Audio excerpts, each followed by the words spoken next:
Stories of the unknown worlds, tales from the medieval times with unrealistic setting and magic is definitely a favorite among many. The Hobbit series by J.R.R. Tolkien is such a work which includes tales of men, elves, dwarves, goblins, giants, wizards, and orcs. It is a tale of quest, of revenge, and resurrection. The story is definitely exciting. In this video, we will look at the mythic structure of the novel. The story is a prequel to the series Lord of the Rings, and a major plot of The Hobbit is how Bilbo Baggins gets the possession of the ring. It is a quest taken by a group of 13 dwarfs led by Thorin, aided by Gandalf and a few others. They are on their journey to claim their home, the lonely mountains from which the kingdom of dwarfs were driven out by Smaug the dragon, Azog, and the army of orcs.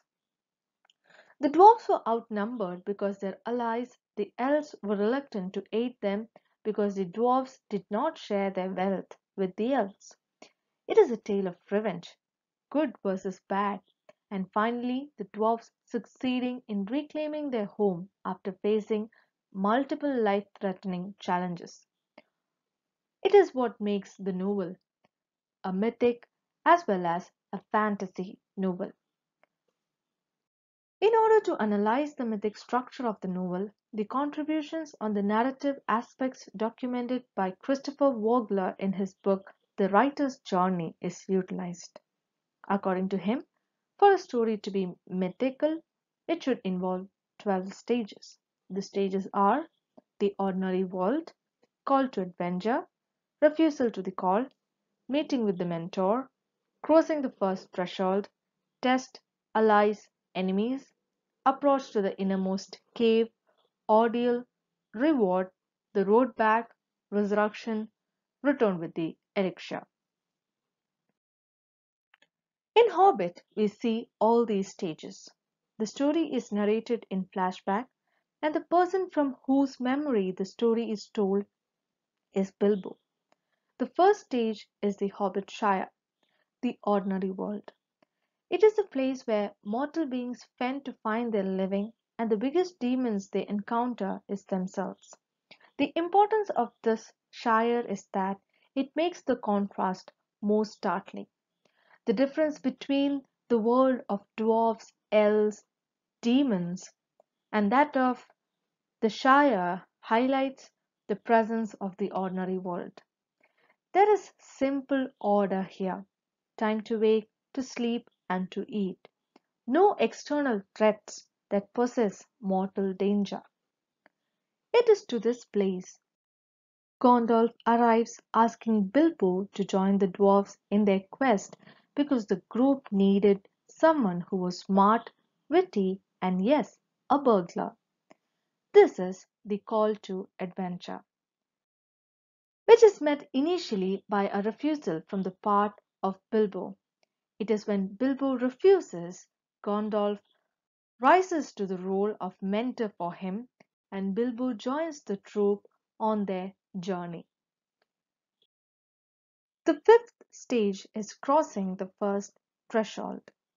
Bilbo is exposed to the severity or danger of the path he has chosen to trod in this stage.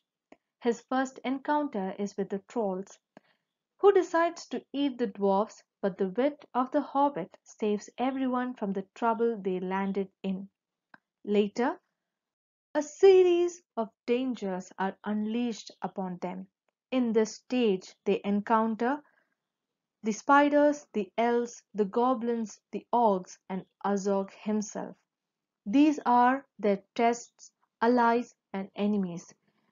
The elves proves to be their allies, and all these make the plot really exciting. The approach to the innermost cave or the beginning of the trial is marked when Bilbo helps the dwarfs in finding the keyhole to enter the lonely mountain on the Durin's day. His ordeal begins when he encounters the dragon himself talking to him while the dwarves devise a plan to kill it, but despite their commendable efforts, the dragon escapes, flying down to unleash its wrath upon the people of Lake Town.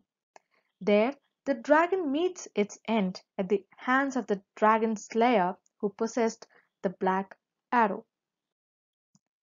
The quest on which Bilbo initially takes part comes to an end with the annihilation of the dragon, and he is rewarded with a sword, a silver armor, and enough treasure from Thorin, and Bilbo also possesses the ring all the while.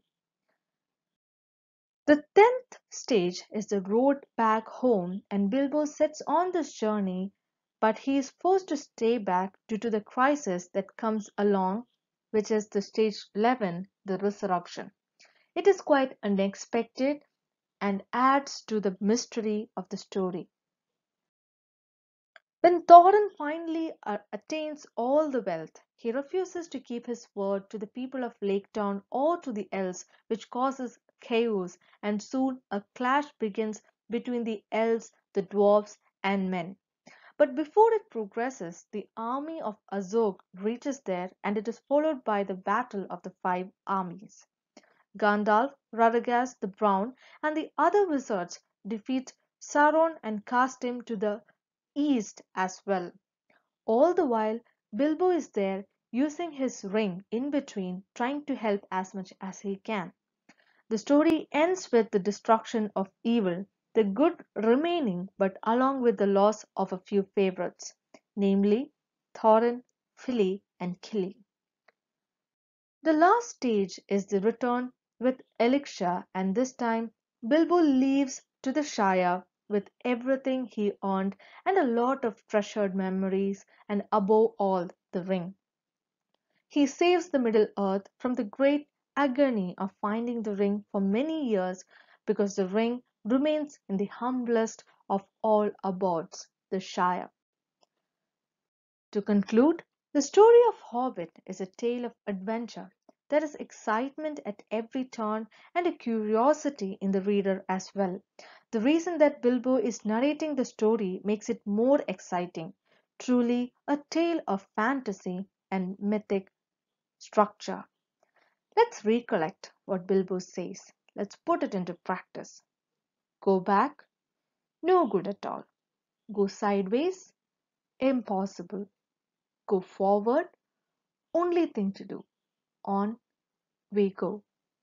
Thank you.